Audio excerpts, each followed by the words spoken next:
তাড়াতাড়ি ঘুমানোর ফলে ভোর রাতের দিকে ঘুম ভেঙে যায় আলোর। চোখ মেলে তাকাতেই সর্বপ্রথম নজরে এলো মেঝেতে বসে থেকে বিছানায় হেলান দিয়ে মাথা ঠেকিয়ে ঘুমিয়ে থাকা মানুষটাকে। আলো নিজের বাম হাতের দিকে তাকায়। মানুষটা তার হাতের আঙ্গুলের ভাঁজে নিজের হাতের আঙ্গুলগুলো ডুবিয়ে রেখেছে। ঘুমের মধ্যেও কেমন শক্ত করে ধরে আছে তার হাত, যেন ছেড়ে দিলেই সে পালিয়ে যাবে। আলো উঠে বসে আস্তে করে হাত সরিয়ে নিয়ে নেমে পড়ল। ঘুমন্ত মানুষটার সামনে হাঁটু ভেঙে বসে কিছুক্ষণ তাকিয়ে থাকলো ওই কিউট চেহারা দিকে। কাত করে রাখা মাথাটা সোজা করে দিতেই আধার ঘুমের করে মৃদু স্বরে ঘুমালো। আলো চমকে উঠে কপালের মাঝে হাত রাখলো। না, জ্বর নেই, নিশ্চয়ই মাইগ্রেন ব্যথা উঠেছে লোকটার। আলো বিছানা হাতড়ে একটা বালিশ নিল। সে তো আর মানুষটাকে তুলে বিছানায় শোয়াতে পারবে না, তো একটু আরাম দেওয়ার চেষ্টা করলো। এক হাত গাড়ির নিচে গলিয়ে মাথাটা উঠিয়ে নিয়ে অন্য হাতে বালিশটা পেছনে রাখলো। কিন্তু মানুষটার মাথা সেখানে রাখা হলো না, কারণ লোকটার সামনে হেলে তার বুকের মাঝে মাথা রেখেছে এবং সমস্ত শরীরের ভার ছেড়ে দিয়েছে। আলো দপ করে বসে দু হাতে আগলে নিল স্বামীকে। সে বুঝতে পারছে না কতক্ষণ এভাবে বসে থাকবে। কিছুক্ষণ চুপ করে বসে থেকে মানুষটাকে টেনে টুনে উঠানোর চেষ্টা করলো। আধারের ঘুমটা হালকা হয়ে গেল, তবে সে চোখ মেলে তাকায় না, শুধু উঠে বিছানায় বসে। আলো একটুতেই হাঁপিয়ে গিয়েছে। সে নিজেকে সামলিয়ে মানুষটাকে ঠিকঠাকভাবে বিছানায় শুয়ে দিতেই অনুভব করলো সে নিজেই বিছানায় শুয়ে আছে। হুট করে কী থেকে কী হয়ে গেল ঠিক বুঝতে পারল না আলো, তবে নিজের শরীরের উপর স্যারকে দেখে হতবাক হয়ে গেল। অসভ্য লোকটা ঘুমের নেশায় তাকে কোলবালিশ ভেবে চেপে চুপে ধরে তারই উপর শুয়েছে। উন্মুক্ত ঘাড়ে আশ্রে পড়ছে গরম নিঃশ্বাস। স্যারের নিচে থেকে আলোর মনে হচ্ছে সে আলু ভর্তা হয়ে গেছে, অথচ লোকটা কি আরামসেই না ঘুমাচ্ছে। আলো হাঁসফাঁস করে উঠল, ঘাড় কাত করে জোরে জোরে শ্বাস নিয়ে নিজেকে শান্ত করল। লোকটার হাতির মতো ওজনের কাছে তার শরীরটা চ্যাপ্টা হয়ে গেল। সে দু হাতে মানুষটাকে সরাতে চেয়েও সরিয়ে দিল না, বরং এক হাত পিঠের উপর রেখে অন্য হাত মাথার চুলের বাজে গলিয়ে দিয়ে বুলিয়ে দিতে লাগলো। আদার বুঝে আরাম পেল। সে মৃদুস্বরে গুঙিয়ে ছোট্ট শরীরটাকে আরও শক্ত করে জড়িয়ে ধরে গলায় নাক মুখ গুজল। আলোর কষ্ট হলেও সে একটু নড়াচড়া করলো না, কারণ সে বুঝতে পারছে লোকটা শান্তি পাচ্ছে না মাইগ্রেনের ব্যথায়। একটু ঘুমিয়ে নিলে আরাম পাবে। তাই সে মাথায় হাত বুলিয়ে দিয়ে মানুষটাকে ঘুম পাড়িয়ে দেওয়ার চেষ্টা করলো। সময় আজ কোন দিক থেকে অতিবাহিত হলো ঠিক বোঝা গেল না। অদূর থেকে মৃদুস্বরে ভেসে আসা আজানের শব্দে আধারের ঘুম ভাঙল, কিন্তু সে তখনই উঠল না। কিছুক্ষণ চোখ বুজে থেকে নিঃশ্বাসের মাধ্যমে মিষ্টি ঘ্রাণ টেনে নিল। এটা তার খুবই পরিচিত, কারণ এই সুঘ্রাণের অধিকারী রমণী তার সাথে মিশে থাকে। আধার নিজের অবস্থান বুঝেও একটু নড়ল না, আর সরেও গেল না। সে তো মটকা মেরেই পড়ে থাকলো মেয়েটার উপরে। নিজের এই বেহায়া কাজে মনে মনে নিজে ভীষণ বিরক্ত হলো। ব্রেন বলছে উঠে যেতে, কিন্তু মন বলছে আর একটু থাকতে। অবশেষে মনটাই জয়ী হলো। বেশ কিছুক্ষণ পর আদার চোখ মেলে তাকায়।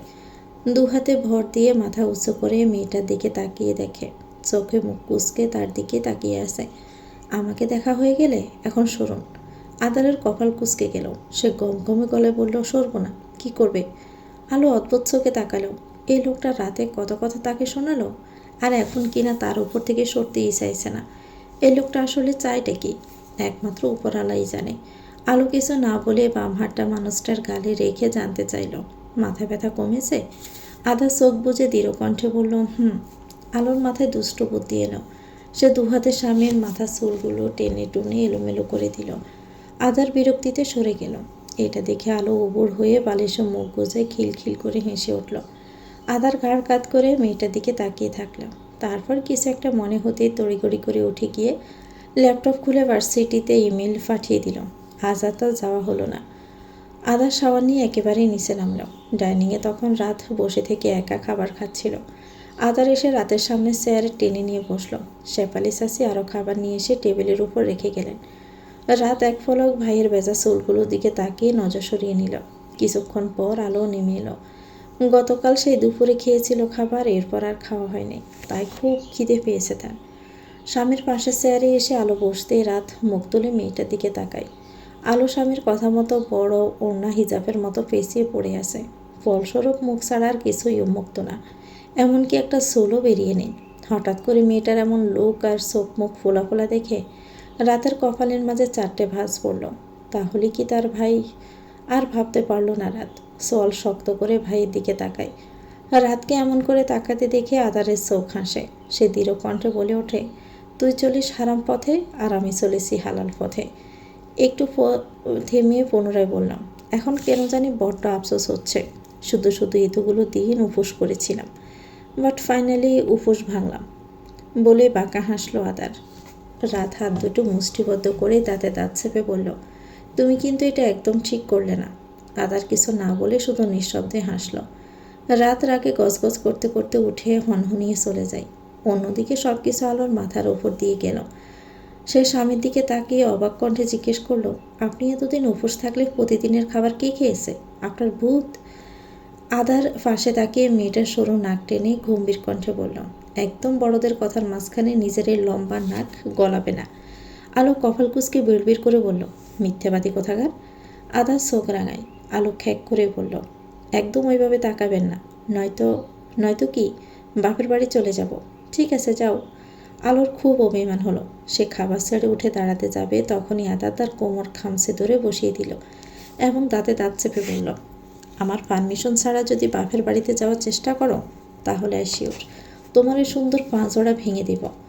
কোমরের ব্যথায় আলো চোখ দুটো ছলছল করে উঠল। সে লোকটার হাতটা সরাতে চাইল, কিন্তু আরও শক্ত করে খামচে ধরল তার কটি দেশ।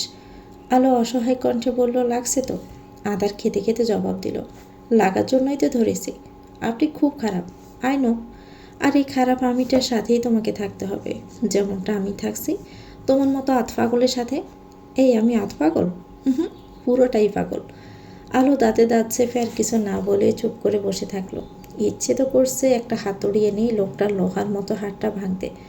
হঠাৎই মাথায় শয়তানি বুদ্ধি চাপলো। সে মাথা নিচু করে লোকটার হাতে চিমটি কাটল, তবুও ছাড়ল না তার কোমর। আলো বেশ কয়েকবার খামচি চিমটি মেরে অবশেষে হাল ছেড়ে দিল। ঠিক তখনই তার নরম পেটে শক্তপোক্ত চিমটি এসে পড়ল।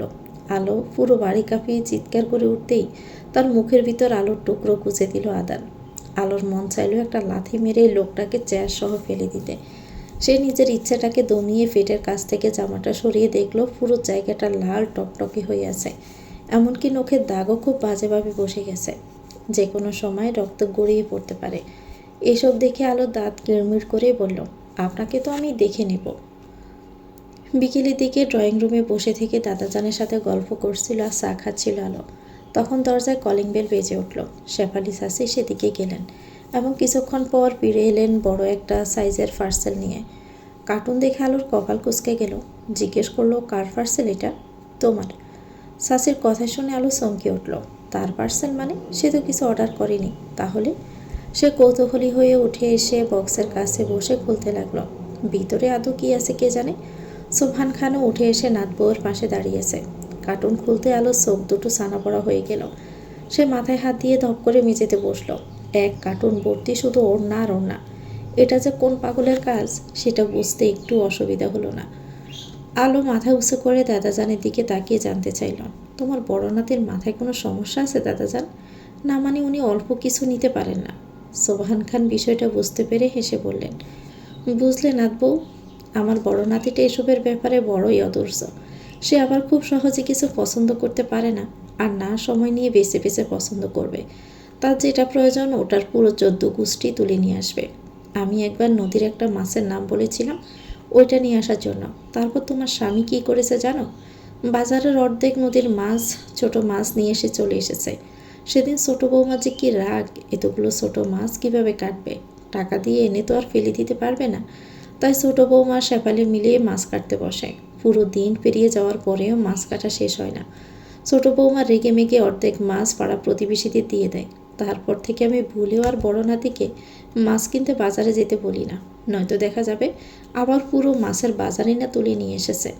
কথাগুলো শুনে আলো শব্দ করে হেসে উঠে বলল, ওনার মতো ঠিক আমার বাবাও বাজারে গেলে পুরো বাজারটাই যেন তুলে নিয়ে আসে। তারপর মায়ের কাছে বকা শুনে একবার তো রেগে মেগে মাথায় লাউ ফিকে মেরেছিল বলে হাসতে লাগলো আলো। মেয়েটার কথা শুনে সোবহান খানও হাসলেন। তখন তাহমিনা খান এসে এতগুলো ওড়না দেখে গম্ভীর কণ্ঠে বললেন, আজকাল দেখছি আপনার বড় নাতি অহেতুক টাকা পয়সা নষ্ট করছে। মুহূর্তে আলোর মুখের হাসি গায়েব হয়ে গেল। সোবহান খান পিছনে ফিরে স্বাভাবিক গলায় বললেন, আমার নাতি তার বউকে কি দিবে না দিবে সেটা একান্তই ওর বিষয়। আর এখানে অহেতুক টাকা পয়সা নষ্ট কোথায় দেখলে ছোট বৌমা? ছেলেটা তো আর বারবার মেয়েটাকে ওড়না কিনে দিবে না, তাই সে একবারেই নিয়ে দিয়েছে।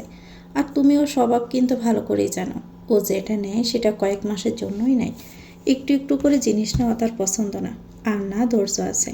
তার সামর্থ্য অনুযায়ী সে তার বউকে দেয়, এতে কারো আপত্তি তো হওয়ার কথা নয়।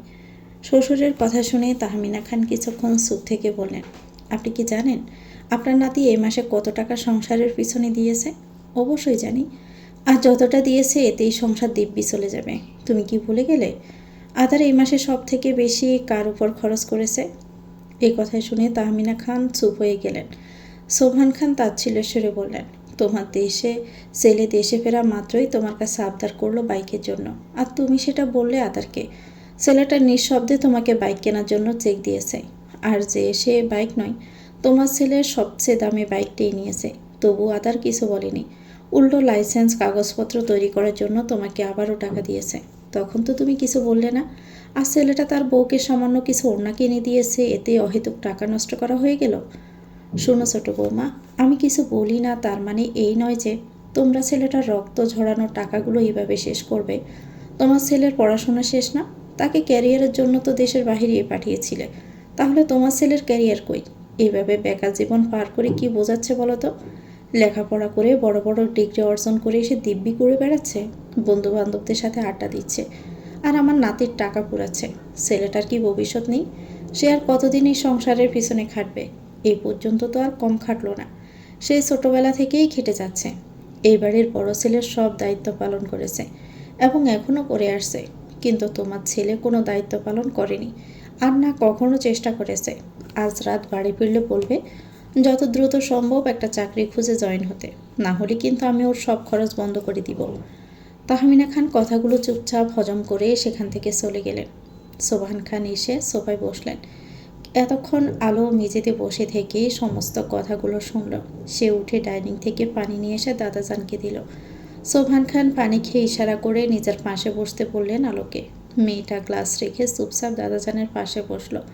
তখন সোবহান খান বললেন, জানো নাতবউ, তোমার ওই পচা স্বামী না থাকলে আজ আমাদের পথে বসতে হতো। ছেলেটা এইচএসসি পরীক্ষার পরেই কিছু কারণের জন্য এই দেশ ছেড়ে চলে গিয়েছিল। বাহিরে দেশে লেখাপড়ার পাশাপাশি পার্ট টাইম কাজ করে নিজের খরচ চালিয়েছে। আমাদের থেকে কোনো টাকা পয়সা নেয়নি, শুধু ওর বাহিরে যাওয়ার জন্য আমার থেকে টাকা ধার নিয়েছিল। তারপর তার পরিচিত আঙ্কেল সব ব্যবস্থা করে দিয়েছে। ওখানে গিয়ে কয়েক মাস পর আমার টাকা শোধ করে দেয়। তারপর কেটে যায় বছরের পর বছর। এরপর আমার গুণদোষ ছেলেটার জন্য সব শেষ হয়ে গেছে। আমাদেরও কোম্পানি ছিল, কিন্তু কিছু বেইমানদের জন্য বাড়ি কোম্পানি নিলামে উঠে যায়। ব্যাংকে এত লোন ছিল যে জমি টমি বেচে দিয়েও শোধ হয়নি। আদার বাড়িটা বাঁচাতে পারলেও কোম্পানিটা রক্ষা করতে পারিনি। এত এত শোক সইতে না পেরে আমার ছেলেটা স্ট্রোক করে। ও যাদের বিশ্বাস করেছিল, দিন শেষে তারাই তাকে ধ্বংস করে দিয়েছে। তারপর থেকে এই বাড়ির সব দায়িত্ব আদার নেই। রাত তিথির লেখাপড়ার খরচ থেকে যাবতীয় সব কিছু দায়িত্ব নিজে নেয়। ছেলেটা বাহিরে দেশে খেয়ে না খেয়ে থেকে আমাদের জন্য মাসের পর মাস টাকা পাঠিয়েছে। আমি ছেলেটাকে একটু সাহায্য করার জন্য বাচ্চাদের পড়াতে শুরু করি। এভাবে দিন যাচ্ছিল আমাদের। রাত এইচএসসি দেওয়ার পর সেও জেদ ধরল বাহিরে দেশে গিয়ে ভাইয়ের মতো লেখাপড়া করবে। ছোট বৌমাও ছেলের ভবিষ্যতের জন্য রাজি হয়ে গেলেন। তারপর রাতও তার বড় ভাইয়ের কাছে চলে যায়। ওর ওখানকার সব খরচও আদার সামলে নিত। ছেলেটা পিএইচডি শেষ করে সঙ্গে সঙ্গে দেশে আসেনি। অস্ট্রেলিয়াতে কয়েক বছর থেকে কোম্পানিতে জব করে নিজের ব্যাংক ব্যালেন্স তৈরি করে তারপর এসেছে। ছেলেটা সবার জীবন গুছিয়ে দিলেও নিজের জীবনটা বড্ড অগোছালো। সে একাকিত্বের মাঝে থাকতে থাকতে ভুলে গেছে ভালোবাসা কি। আমার বড় নাতিটা এমন ছিল না, সে খুব হাসি খুশি আর চঞ্চল ছিল, কিন্তু পরিস্থিতি তাকে এমন কঠোর করতে বাধ্য করেছে। ছেলেটা কখনো সঙ্গী পায়নি নিজের মনের কথাগুলো প্রকাশ করার জন্য। আরও খুব একটা মনের কথা কাউকে বলতেও পারে না। ছেলেটার বুক ফাটবে, তবুও মুখ ফাটবে না, সাথে ভীষণ ঘাট তেড়াও। এক নাগাড়ে কথাগুলো বলেই থামলেন সোবহান খান। নাতবউর মাথায় হাত বুলিয়ে দিয়ে দৃঢ় কণ্ঠে বললেন, আমার নাতিটা বাহিরে যতটা কঠোর, তার চেয়ে বেশি মনের দিক থেকে নরম। ও সহজে কিছু মুখ ফুটে বলে না। ছেলেটা ভালোবাসা, আদর, যত্ন থেকে অনেক আগেই বঞ্চিত হয়েছে। কাজের চাপে, পরিবারের চাপে, মানসিক চাপে ভালোবাসা কী জিনিস সেটা ভুলেই গেছে। আমার নাতিটা মনের দিক দিয়ে খারাপ নয় নাতবউ। তুমি শুধু একটু কষ্ট করে মানিয়ে নিয়ে ওর কাছে থেকে যাও, দেখবে একদিন না একদিন ও ঠিক স্বাভাবিক জীবনে ফিরে আসবে। দাদাজানের প্রতিটা বলা কথাগুলো খুব মনোযোগ সহকারেই শুনল আলো। কিছুক্ষণ চুপ করে বসে থেকে একগাল হেসে বললাম, তুমি চিন্তা করো না দাদাজান, আমি বেঁচে থাকাকালীন আজ ছাড়ছি না তোমার বড় নাতিকে। উনি না চাইলেও আমি ওনার সাথে থাকবো। বেশি বাড়াবাড়ি করলে তুমি তোমার পচা নাতির কান মলি দিবে, ঠিক আছে? সোবহান খান হেসে বললেন, ঠিক আছে। আলো সবগুলো ওড়না নিয়ে এসে আলমারিতে গুছিয়ে রাখলো। তাকে সাহায্য করলেন শেফালি চাচি। আদা তখন সোফায় বসে থেকে চুপচাপ ল্যাপটপে কাজ করছিল। আলো সব কাজ শেষ করে ফ্রেশ হয়ে এলো এবং এসে সোজা স্যারের কোলে ঠাস করে বসলো। এতে আদার প্রচুর বিরক্ত হয়। এই মেয়েটা তো সিপকো কেন? হোয়াই, কী সমস্যা তোমার? আলো দু হাতে স্বামীর গলা জড়িয়ে দৌড় দিয়ে আদার শট করে মুখ সরিয়ে নিল। এটা দেখে আলো খিলখিল করে হেসে ওঠে, গালে চুমু খেয়ে ফিস ফিস করে বলল, যেটার ভয় পেলেন ওটাই করলাম। আদার দাঁতে দাঁত চেপে বলল, তোমার মতো অসভ্য মেয়ে আর দুটো দেখিনি। আলো মুচকি হেসে কাঁধে মুখ গুজে বলল, আলো এক ফিজি আছে, আর সেটা আপনার ভাগ্যে জুটেছে। এটার জন্যই আফসোস হয়। তোমার মতো পাগল মেয়ে আমার জীবনে না এলেই ভালো হতো। এখন আমি আপনার কাছে আছি, তাই আপনার আফসোস হচ্ছে। আর যখন আমি থাকবো না, তখন এর চেয়েও বেশি আফসোস করবেন। একটু থেমে পুনরায় বলল, আচ্ছা ধরুন আমি মরে গেলাম, তখন আপনি কষ্ট পাবেন নাকি খুশি হবেন? আলোর এই কথা বলতে দেরি হলেও তাকে কোল থেকে ফেলে দিতে একটু দেরি হলো না আদারের। আলো মেঝেতে বসে থেকে বিস্ময়ে তাকিয়ে আছে স্যারের রক্তিম চোখের দিকে। আদার দাঁতে দাঁত চেপে বলল, মরার খুব শখ না তোমার? তা কিভাবে মরতে চাও বলো, আমি তোমাকে সাহায্য করছি। একবার বলেছিলে আমি তোমার নাক মুখ চেপে ধরে নিঃশ্বাস আটকে মেরে ফেলতে চেয়েছিলাম, তা এখন ওইটাই আবার রিপিট করি। শুধু আজ হাতের জায়গায় বালিশ থাকবে। আলো বড় বড় চোখে তাকিয়ে অবাক কণ্ঠে জিজ্ঞেস করলো, আমি আপনাকে মারতে পারবেন আপনি? এতে কোনো সন্দেহ আছে? আলো কিছুক্ষণ চুপ থেকে উঠে গিয়ে বিছানা থেকে বালিশ নিয়ে এসে স্যারের সামনে বাড়িয়ে ধরে বলল, ঠিক আছে, প্রমাণ দিন। আদার অদ্ভুত চোখে তাকায়। এই মেয়েটার মাথায় নির্ঘাত কোনো সমস্যা আছে। সে বালিশ নিয়ে ওঠা আবার ছুঁড়ে মারল মেয়েটার মুখে। আমার চোখের সামনে থেকে সর, নয়তো থাপ্পড় খাবে। আলো নিচ থেকে বালিশ তুলে হেসে বলল, আমি জানি আপনি কখনোই আমাকে আঘাত করতে পারবেন না। আদার একব্রু উঁচিয়ে জিজ্ঞেস করল, এত বিশ্বাস? আলো রুম থেকে চলে যেতে যেতে বলে উঠল, নিজের থেকেও বেশি। কয়েকদিন পরের কথা, আলো তার স্বামীর সাথে বাবার বাড়িতে এসেছে।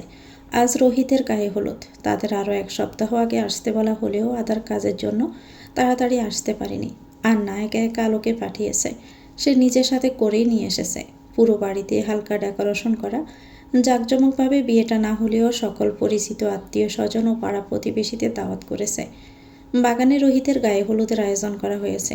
চারদিকে বাচ্চারা ছুটোছুটি করেই খেলাধুলা করছে।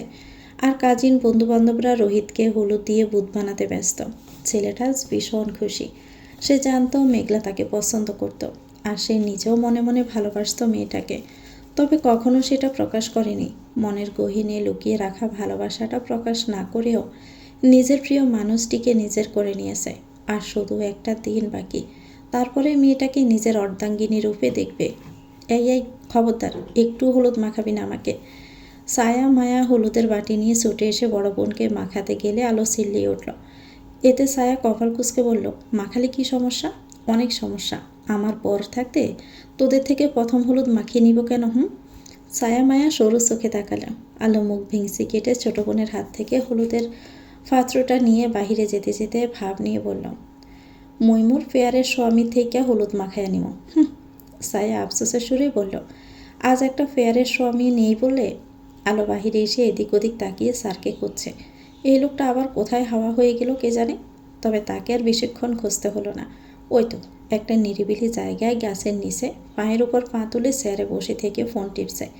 পরনে কালো শার্ট প্যান্ট। সবাই হলুদ সাদা পাঞ্জাবি পরলেও লোকটা পরেনি। আদারের মনোযোগ নষ্ট হয় নুপুরের রিঞ্চিন মৃদু শব্দে। সে ফোনের স্ক্রিন থেকে নজর সরিয়ে মুখ তুলে সামনে তাকায়। ফাজি মেয়েটা হাসি মুখে তার দিকেই হেঁটে আসছে।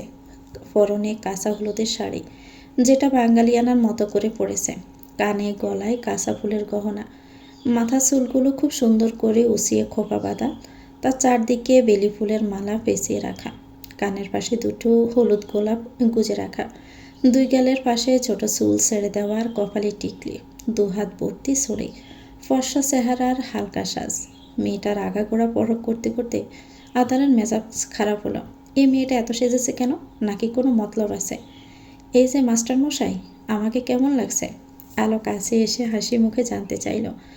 আদার ফোন পকেটে ভরে উঠে দাঁড়িয়ে কোনো বার্তা ছাড়াই মেয়েটার কানের পাশে গুজে রাখা দুটো গোলাপ ছিনিয়ে নিয়ে অদূরে ছুঁড়ে মেরে বলল, একদম বাজে। আলোর ঠোঁটের কোণ থেকে হাসি গায়েব হয়ে গেল। সে কয়েকবার চোখের পলক চাপটিয়ে নিজের খারাপ লাগাকে লুকিয়ে রেখে শান্ত গলায় বলল, সবাই আমার প্রশংসায় পঞ্চমুখী হলেও এই আপনিটার চোখে কখনোই আমি সুন্দর হতে পারলাম না। আদার কপাল কুঁচকে জিজ্ঞেস করল, আজ কি তোমার গায়ে হলুদ? না। তাহলে এই পত্নীর মতো সেজেছ কেন? কেন আবার? ছেলেদের পটানোর জন্য? আলো সোজা সাপটা জবাব দিল। আদার কিছুক্ষণ চুপ থেকে বিড়বিড় করে বলল, যে ছেলের মানসিক সমস্যা আছে ওই ছেলেই তোমার ভূতের মতো রূপ দেখে গলবে। আলো বিরক্ত হয়, নিজের হাতের হলুদের বাটি এগিয়ে দিয়ে বলল, আমাকে হলুদ লাগিয়ে দিন। আদার মুখ সরিয়ে নিয়ে বলল, পারবো না। আপনি এত আনরোমান্টিক কেন? আলো চোখ মুখ কুঁচকে বলল। আদার তড়াক করে মেয়েটার দিকে তাকিয়ে হলুদের বাটি নিয়ে ফুটোটাই আলোর মাথার উপরে ঢেলে দিয়ে বলল, রোমান্টিকের প্রমাণ পেলে? আলো এক মুহূর্তের জন্য বাকরুদ্ধ হয়ে গেল। দূর থেকে দৃশ্য দেখে ছায়া খিলখিল করে হেসে ওঠে। আপুর উদ্দেশ্যে বলল, নাও নাও, আরও বেশি করে স্বামী থেকে হলুদ মাখিয়ে নাও। আলোর শরীর জ্বলে উঠল রাগে। সে হিসিয়ে বলে উঠল, আপনাকে তো আমি গোবর মাখাবো। আদার বাঁকা হেসে সামান্য ঝুঁকে ফিসফিসিয়ে বলল, আর আমি আপনাকে খাওয়াবো। আলো দাঁতে দাঁত পিষে সেখান থেকে হনহনিয়ে চলে গেল বাড়ির ভিতরে। দুপুর হয়ে আসায় আদার রুমে এসে দরজা বন্ধ করে শার্টের বোতাম খুলতে লাগলো। আগেরবার সিঙ্গেল বেড থাকলেও আবার মতিউর রহমান নতুন করে বড় বেড বানিয়ে মেয়ের ঘরে দিয়েছে, যেন দুজনের কোনো অসুবিধা না হয়। আদার শার্ট খুলে পাশে ফিরতে হার্টবিট থেমে গেল। ওয়াশরুমে দরজা খুলে বেরিয়েছে আলো।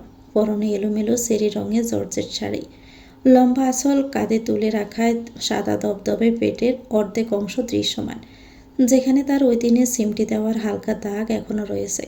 ভেজা চুলগুলো থেকে টপ টপ করে পানি পড়ছে। সদ্য গোসল করা রমণীকে দেখতে অনেকটা স্নিগ্ধ লাগছে। আলে তোয়ালে দিয়ে মাথার চুলগুলো মুছতে মুছতে সামনে তাকাতে কপাল কুঁচকে গেল। তবে কিছু না বলে পাশ কাটিয়ে বারান্দায় চলে যাওয়ার সময় শুনতে পেল, শাড়ি ব্যতীত তোমার অন্য কোনো ড্রেস নেই? আলো পিছন ফিরে জবাব দিল, অবশ্যই আছে, কিন্তু কেন? আপনি পরবেন? আদা শান্ত গলায় বলল, শাড়ি চেঞ্জ করে গাউন নয়তো থ্রি পিস পরো। সকালে আমি আপনাকে পাঞ্জাবি পরতে বলেছিলাম, কিন্তু আপনি আমার কথা শুনেননি, তাই এখন আমিও আপনার কথা শুনবো না। আমার যেটি ইচ্ছে আমি সেটাই পরব। আলো কথা সম্পূর্ণ শেষ করতে পারল না, তার আগে অনুভব করল তার শরীর থেকে শাড়ি খুলে গেছে। আলোর আগে চিল্লি উঠল, এই এই, আপনার সমস্যা কি বলুন তো? আমার সব কিছুতে আপনার এত আপত্তি কিসের? আদা জ্বরের বেগে তেড়ে এসে মেয়েটা সোয়াল শক্ত করে চেপে ধরে হিসিয়ে বলল, আওয়াজ একদম নিচে। আলোর গাল বেয়ে অশ্রু গড়িয়ে পড়ল। আদা সোয়াল ছেড়ে দিয়ে পিছনে ফিরে গম্ভীর কণ্ঠে বলল, আমি চাই না কেউ তোমার দিকে বাজে নজরে দিক। আলো নাক টেনে ঝাঁঝালো কণ্ঠে বলল, সেটা তো ভালো করেও বলতে পারতেন। আমি ভালো করে কথা বলতে পারি না। হ্যাঁ, সেটা কেন পারবেন? আপনি তো পারেন শুধু রাগ দেখাতে আর ধমকাধমকি করতে। আমি এমনই। আলো মুখ ভেঙচিয়ে বলল। আদার গাড় গড়িয়ে তাকাতে আলো চুপচাপ এগিয়ে এসে আলমারি খুলে সালোয়ার কামিজ নিয়ে ওয়াশরুমে চলে গেল। আদার ফ্লোরে পড়ে থাকা শাড়িটার দিকে তাকিয়ে থেকে আনমনে বলে উঠল, দিন দিন আমি এত রুড হয়ে যাচ্ছি কেন? হোয়াই? দুপুরের সবার খাওয়া দাওয়ার পালা শেষ, কিন্তু আলো এখনও খায়নি। সে দুহাত ভর্তি মেহেদি দিয়ে টই টই করে ঘুরে বেড়াচ্ছে। সবার মেহেদি দেওয়ার কথা রাতে থাকলেও সে আগে ভাগে দিয়েছে, নয়তো দেখা যেত মেহেদি হাতের বদলে বিছানা চাদরে লেপটে গেছে। তারপর মায়ের বকুনি ফ্রি। আলো রান্না করে উকি দিয়ে দেখলো সবাই কাজে ব্যস্ত, তবুও সে তার মায়ের উদ্দেশ্যে বলল, মা, খুব খিদে পেয়েছে, একটু খাইয়ে দাও না। রান্নাঘর থেকে আলিয়া রহমানের কণ্ঠস্বর ভেসে এলো, কেন, তোমার হাত নেই? আছে তো, কিন্তু হাতে তো মেহেদি দেওয়া। বলেছিলাম না মেহেদি দেওয়ার আগে খাবার খেয়ে নাও? তখন খিদে পাইনি তো। তাহলে এখন উফুস করে বসে থাকো, আমি কাজ শেষ করে আসতেছি। তুমি আমার মায়ের থেকেও প্রতিবেশী আন্টি লাগো বেশি। আলো বিরক্তিতে চোখ মুখ কুঁচকে ড্রয়িং রুমে এসে সোফায় বসলো। তখন খেয়াল করলো আদা স্যার রান্নাঘরের দিকে যাচ্ছে। এটা দেখে সে গলা উঁচিয়ে বলল, ওই স্যার, কি লাগবে আমাকে বলুন, আমি এনে দিচ্ছি। আদার গাড় গড়িয়ে এক ভ্রু উঁচিয়ে জিজ্ঞেস করলো, তা কি দিয়ে দিবে এনে? ফা দিয়ে?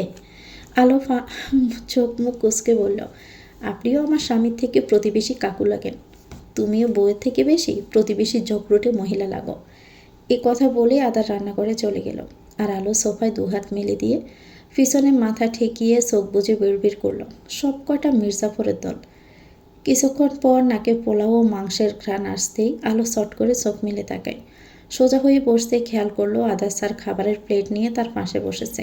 এটা দেখে মুহূর্তেই খুশি হয়ে গেল আলো।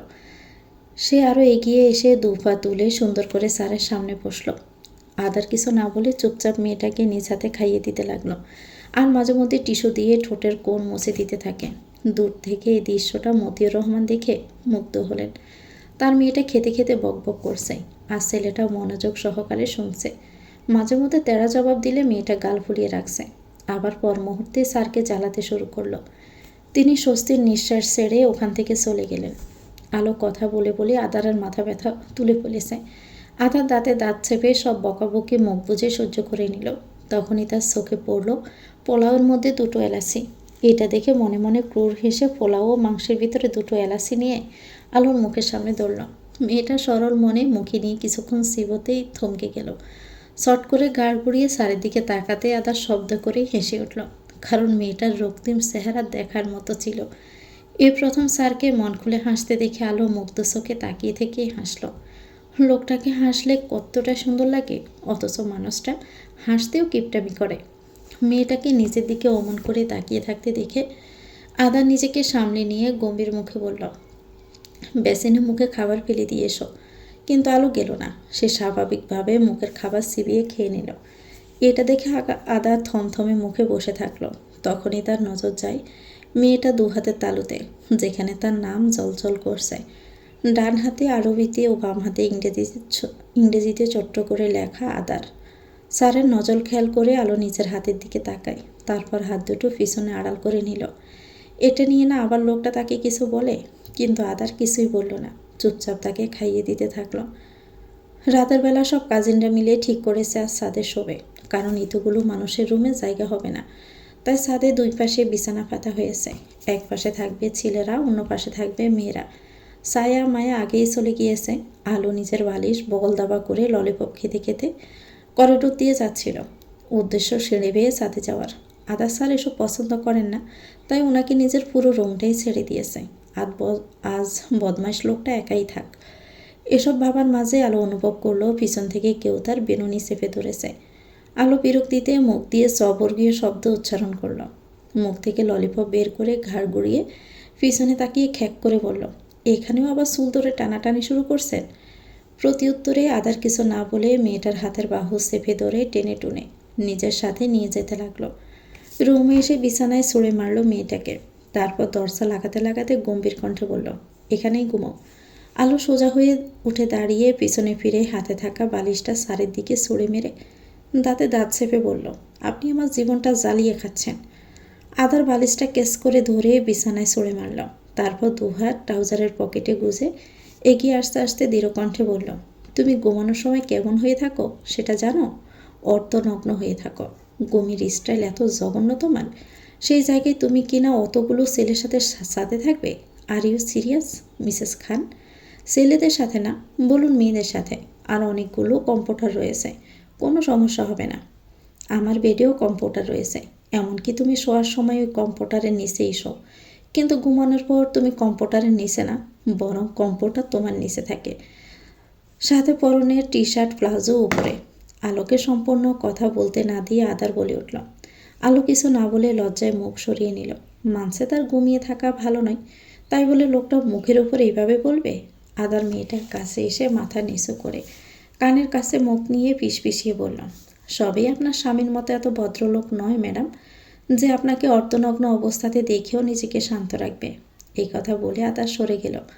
ওয়াশরুম থেকে যেতে যেতে স্বাভাবিক গলায় বলল, তবুও যদি আপনার সবার সাথে ঘুমাতে ইচ্ছে করে তাহলে যেতেই পারেন আপনি। আদার ফ্রেশ হয়ে এসে রুমে দেখে আলো নেই। এটা টের পেতে সোয়াল শক্ত হয়ে উঠল। মেয়েটা এত কিছু শোনার পরেও চলে গেল। আদার হাতে তোয়ালে সোফার উপর রেখে রুমের বাতি নিভিয়ে বিছানায় উপর হয়ে শুয়ে বালিশে মুখ গুজল। মেয়েটা যেখানে ইচ্ছে সেখানে যাক, তাতে তার কিছুই যায় আসে না। অনেকটা সময় পর আলো হাতে করে পানির জগ নিয়ে রুমে এলো। সে মূলত নিচে পানি নিতে গেছিল, রাতে যদি পিপাসা লাগে তখন। দরজা ভেতর থেকে বন্ধ করে টি টেবিলের ওপর জগ রেখে বিছানায় এলো। স্যারের চোখে মুখের সামনে কয়েকবার হাত নিয়ে চেক করলো ঘুমিয়ে আছে নাকি ঘুমের ভান করেছে। আলো কিছু বুঝতে না পেরে চুপচাপ স্যারের উদাম পিঠের উপর মাথা রেখে উল্টো হয়ে শুয়ে পড়ল। তারপর দুহাত চোখের সামনে নিয়ে এসে খুঁটিয়ে খুঁটিয়ে দেখতে দেখতে মনে মনে বিড়বিড় করে বলে উঠল, মেহেদি রাঙা হাতে লিখেছে আপনার নাম, আর এই জীবনে শুধু চেয়েছি এই মশা আনরোমান্টিক আপনিটাকে। ঢাকা থেকে কক্সবাজার যেহেতু দূরের পথ, তাই সকাল সকাল সবাই বেরিয়ে পড়েছে। কক্সবাজার পৌঁছাতে প্রায় 8-9 ঘন্টার মতো লাগবে। বরসহ পরিবারের লোক, কাজিন সবাই প্রাইভেট কারে যাচ্ছে। গাড়ির ভিতরে সবাই আনন্দ হইচই করলেও আজ আলোর মনটা খারাপ। সে চেয়েছিল স্যারের সাথে আসতে, কিন্তু লোকটা তাকে ইগনোর করে অন্য গাড়িতে উঠেছে। এটা নিয়েই তার যত সব মন খারাপ। আপু, তুমি ঠিক আছো না? মানে আজ এত শান্ত? আলোর কেন জানি খুব রাগ হলো। সে মুহূর্তে ছোট বোনের উপর চেঁচিয়ে উঠল, আমাকে কি তোদের মানুষ বলে মনে হয় না? আমার মন খারাপ, কষ্ট বুঝি হয় না? সবসময় হাসি খুশি বক বক করে বলি কি কখনো শান্ত থাকতে পারবো না? আমার উগ্র স্বভাব, আমার বেশি কথা বলা, আমার পাগলামি, আমার আকাম কুকম করা, এমনকি আমার হাসিতেও তোদের সমস্যা হয়। এই পুরো আমিটাতেই সবার সমস্যা। এখন আমি কি করব? বল কি করব? নিজের অস্তিত্বকেই মিটিয়ে ফেলবো? সচরাচর আলোকে কখনোই কেউ রাখতে দেখেনি, আর না এমন কথা বলতে দেখেছে। মেয়েটা সবসময় হাসি খুশি থাকে, কষ্ট পেলেও হাসে, মন খারাপ থাকলেও হাসে। অথচ সেই মেয়েটার আজ এমন রূপ ঠিক সবার হজম হলো না। বড় বোনের চিল্লানি খেয়ে তো ছায়া কেঁদে দিয়েছে। ড্রাইভিং সিটের পাশের সিটে রোহিত বসেছিল। মূলত আলোরা বরের গাড়িতেই বসেছে। রোহিত লুকিং গ্লাসে তাকিয়ে আলোর উদ্দেশ্য বলল, তুই ঠিক আছিস? সামান্য কথাতে এত রিয়েক্ট করছিস কেন? আলো জানালা দিয়ে বাহিরে দৃষ্টি নিক্ষেপ করে স্বাভাবিক গলায় বলল, আমি বাজে তাই এমন করি। কেউ কিছু বলেছে? না, পারলে কেউ আমার সাথে কথাও বলবে না। আলোর তেড়া তেড়া জবাব ঠিক বুঝতে পারল না রোহিত। তবে মেয়েটাকে আর ঘাটালো না। হয়তো মন মেজাজ বিগড়ে আছে মেয়েটার। ছায়া মায়ার সাথে লেপ্টে বসে আছে, মাঝে মধ্যে নাক টানছে। আলো কিছুক্ষণ চুপ করে বসে থেকে শব্দ করে দীর্ঘশ্বাস ছাড়ল। ছোট বোনকে টেনে নিজের কাছে নিয়ে এসে জড়িয়ে ধরে মাথায় চুমু খেয়ে শান্ত গলায় বলল, সরি বনু, তোকে বিনা কারণে বকা দিলাম। আসলে মুড একটু বিগড়ে আছে, তাই স্যাত করে উঠেছি। প্লিজ রাগ করিস না। বিয়ে বাড়িতে গিয়ে তোরে আমার ভাগের রোস্টে দিবনি। সমুদ্রের পাড়ে গিয়ে যা যা খেতে চাইবি তোকে আর মায়াকে সব খাওয়াবো। এবার চাইলে অক্টোপাসও খাওয়াবো, আমি একটুও মানা করব না। এমনকি তিমি মাছও এনে খাওয়াবো তোকে। তবু আমার কথায় কষ্ট পাস না। তুই জানিস তো তোর আপু একটু অবুঝ, তাই হুটহাট এমন করে ফেলি। ছায়া বড় বোনের বুকে মুখ গুজে মুচকি হেসে বের করে বলল, সব বুঝলাম, কিন্তু তুমি তিমি মাছ কই পাবে? ওইটা তো সমুদ্রে থাকে। তো কি হয়েছে, সমুদ্র থেকে ধরে আনবো ব্যাটারে। ছায়া মুহূর্তে শব্দ করে হেসে উঠল। আলো স্বস্তির নিঃশ্বাস ছেড়ে চোখ বোঝে বোনের মাথায় হাত বুলিয়ে দিতে দিতে বলল, কখনো আপুর কথায় কষ্ট পাবি না, আর না মন খারাপ করবি। সকাল গড়িয়ে দুপুর গড়িয়ে বিকেল হয়ে এসেছে। লং জার্নি করে অবশেষে কাঙ্ক্ষিত জায়গায় এসে পৌঁছালো সবাই। আস্তে ধীরে সবাই নেমে এলো গাড়ি থেকে। আলো নিজের লেহেঙ্গা দু হাতে ধরে গাড়ির ডোর খুলে নামলো। সামনে এগোতে সে অনুভব করলো পিছনে ওড়না আটকে গেছে। আলো বিরক্তিতে পেছন ঘুরে ওড়না ধরে টানাটানি করতে পাশ থেকে একটা পুরুষালী বলিষ্ঠ হাত এসে তার ওড়না ছাড়িয়ে দিল। আলো চমকে উঠে পেছনে ফিরতে তার কপাল স্পর্শ করলো উত্তপ্ত বুক। খুব চেনা ও অতি প্রিয় পুরুষালী পারফিউমের ঘ্রাণ পেয়ে আলো মুহূর্তেই পিছনে সরে গেল। তারপর কিছু না বলে মানুষটার পাশ কাটিয়ে চলে গেল। বাড়ির প্রবেশপথে নারকেল গাছে দীর্ঘ সারিতে জড়িয়ে দেওয়া হয়েছে নীল আর সাদা মরিচবাতি, যা দূর থেকে দেখলে মনে হচ্ছে আকাশের নক্ষত্রগুলো নিচে নেমে এসেছে। সাজসজ্জায় আধুনিকতার ছোঁয়া থাকলেও ঐতিহ্যের টান স্পষ্ট। শত দরজায় টাটকা কলাপাতা শোলার নকশায় তৈরি করা হয়েছে খোশ আমদের গেট। উঠোন জুড়ে রঙিন শামিয়ানা টাঙানো হয়েছে, যার নিচে বসে আছে পাড়ার চঞ্চল কিশোরীর দল। তাদের পরনে স্থানীয় তাঁতের শাড়ি আর চুলে গুজে রাখা সতেজ বনফুল। বিয়ে বাড়ির এক কোণে চলছে বিশাল কর্মযজ্ঞ। বড় বড় ডেকচিতে রান্না হচ্ছে ঐতিহ্যবাহী মেজবানি, মাংস এবং সামুদ্রিক মাছের বিশেষ কোনো পদ। ধোয়া ওঠা ভাতের গন্ধ আর মশলা জাজানো গ্রানে চারপাশ মমো করছে। প্রবীণরা পান সুপারি মুখে দিয়ে বসে আছেন বাড়ির বারান্দায়। তাদের গল্পের আসর বসেছে পুরনো দিনের বিয়ের স্মৃতি নিয়ে। যেহেতু সবাই অত দূরের পথ থেকে এসেছে, তাই মেহমানদের আগেই খেতে দেওয়া হয়েছে এবং সন্ধ্যার দিকে বিয়ে পড়ানো শুরু হবে। আলো কথা মতো তার রোস্ট ছায়ার প্লেটে দিল। তখনই খেয়াল করলো তার প্লেটে রোস্ট। আলো সরে চোখে পাশে বসা স্যারের দিকে তাকায়। আদা দুটো টিস্যু আলোর কোলের উপর রেখে শান্ত গলায় বলল, আমাকে পরে দেখো, আগে খাবার খাও। আলো কিছু না বলে চুপচাপ খেতে লাগলো। আদারও খেতে শুরু করলো, আর মাঝে মধ্যে এটা সেটা বউয়ের প্লেটে তুলে দিল। সন্ধ্যা হয়ে আসতে বিয়ে পড়ানো শুরু হয়ে গেল। মেঘলার পরনে লাল টুকটুকে জামদানি শাড়ি, আর রোহিতের গায়ে শেরওয়ানি। কাজী সাহেব সকল নিয়মকানুন মেনে রোহিতকে কবুল বলতে বলে। ছেলেটা সময় নষ্ট না করে 3বার কবুল বলে দেয়। এটা নিয়ে পাশে দাঁড়ানো কাজিন বন্ধুবান্ধব সবাই হেসে উঠল। কাজী সাহেব এবার মেঘলাকে কবুল বলতে বলেন। মেয়েটা একটু সময় নিয়ে ধীরে সুস্থে কবুল বলতে সবাই আলহামদুলিল্লাহ বলে। অবশেষে দুটি মানুষ পবিত্র বিবাহ বন্ধনে আবদ্ধ হলো। আলো এক কোণে বসে থেকে আরশোকে তার স্যারকে দেখতে ব্যস্ত। পরনে সাদা পাঞ্জাবি এবং উপরে হাতা কাটা কালো কোটি। বাম হাতের কবজিতে সিলভার রঙা ব্র্যান্ডেড ঘড়ি। বড় বড় চুলগুলো সুন্দর করে জেল দিয়ে সেট আপ করে রাখা। সুন্দর মুখশ্রীর লালচে ঠোঁটের কোণে এক টুকরো হাসি দেখা যাচ্ছে। মানুষটাকে শার্ট পরলে বেশি মানায় নাকি পাঞ্জাবি পরলে বেশি মানায়? আলো মনে মনে ভাবলো, আই থিঙ্ক পাঞ্জাবিতে বেশি সুন্দর লাগে। এটা ভেবে আনমনে হাসলো। লোকটা তার বাবার সাথে বসে থেকে টুকটাক কথা বলছে, মাঝে মধ্যে আবার হাসছেও। শ্বশুর জামাইয়ের মধ্যে এত ভাব হলো কখন ঠিক বুঝতে পারল না আলো। তার বাবা তো জামাইকে প্রিয় এক প্রকার তাকেই ভুলে গেছে, এটা মানতে পারল না আলো।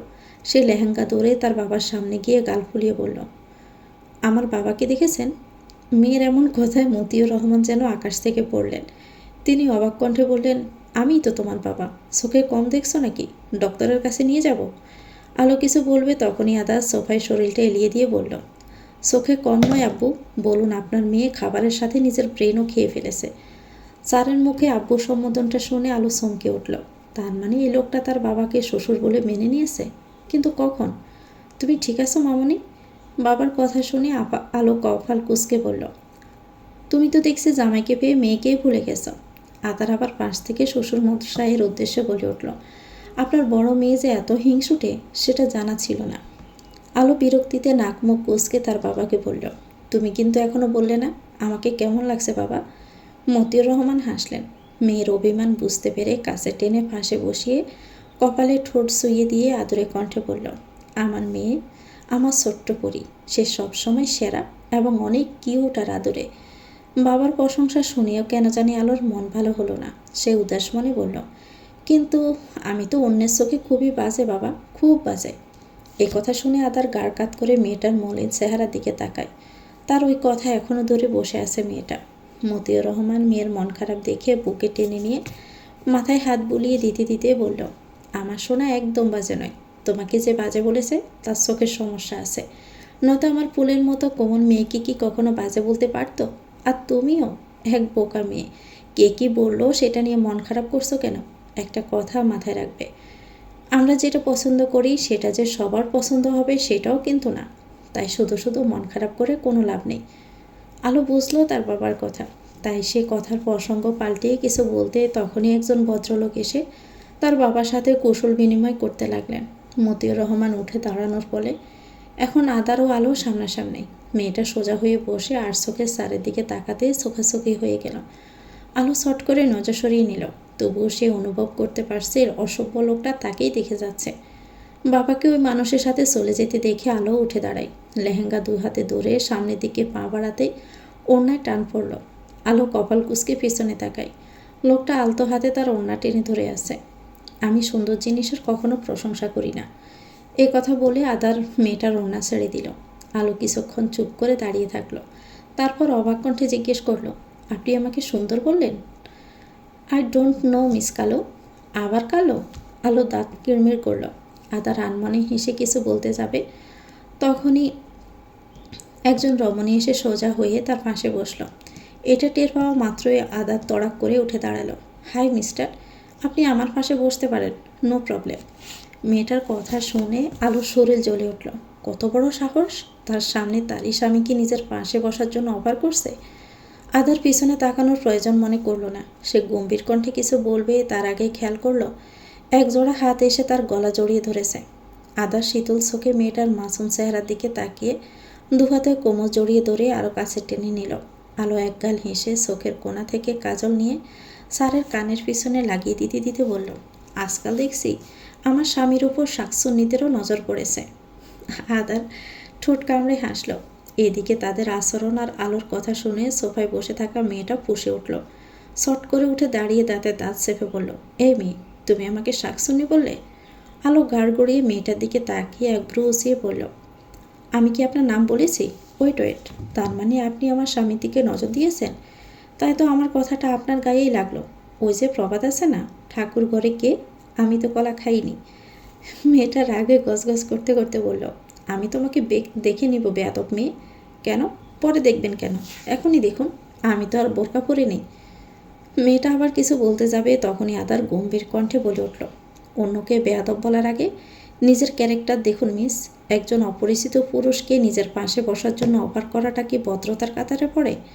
আপনার সোকল্ড ব্যবহারই বলে দিচ্ছে আপনি ঠিক কতটা বেয়াদব। অপমানে মেয়েটার চেহারা রক্তিম হয়ে গেল, তবুও কিছু না বলে হনহনিয়ে চলে যায়। আলো মুখ বেঞ্চি কাটল।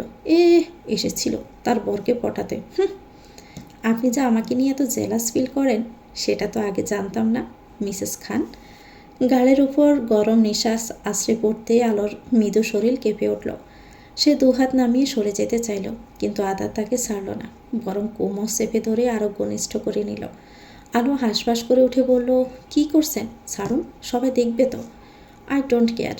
কথা বলার পরপরে গাড়ের মাঝে নরম ঠোঁটে সোয়া পেয়ে আলো মৃদু স্বরে গঙিয়ে উঠে দুহাতে খামচে ধরল পাঞ্জাবির কলার। আদারাজ আবারও নিজের হুঁশ জ্ঞান হারিয়েছে। সে মেয়েটার গলায় নাক মুখ গুজে লম্বা শ্বাসের মাধ্যমে মিষ্টি গ্রানটুকু টেনে নিচ্ছে, মাঝে মধ্যে ঠোঁটও ছুঁয়ে দিচ্ছে। অন্যদিকে আলো লজ্জায় পারছে না জ্ঞান হারিয়ে ফেলতে। তার হাত পা রীতিমতো থরথর করে কাঁপছে। মানুষটা নিশ্চয় মাথার তাজ ছেড়ে গেছে, নয়তো এখানে এমন পাগলামি করার কোনো মানেই হয় না। হঠাৎ করে আদারের কি হলো কে জানে, মুহূর্তে মেয়েটাকে সোফার মাঝে ছুঁড়ে মেলে তাদের দাঁত পিষে বলল, আমার থেকে দূরে থাকবে, বলে হনহনিয়ে সেখান থেকে চলে গেল। আর আলো স্তব্ধ বাকরুদ্ধ হয়ে হতব্যম্বন্যায় বসে থাকল।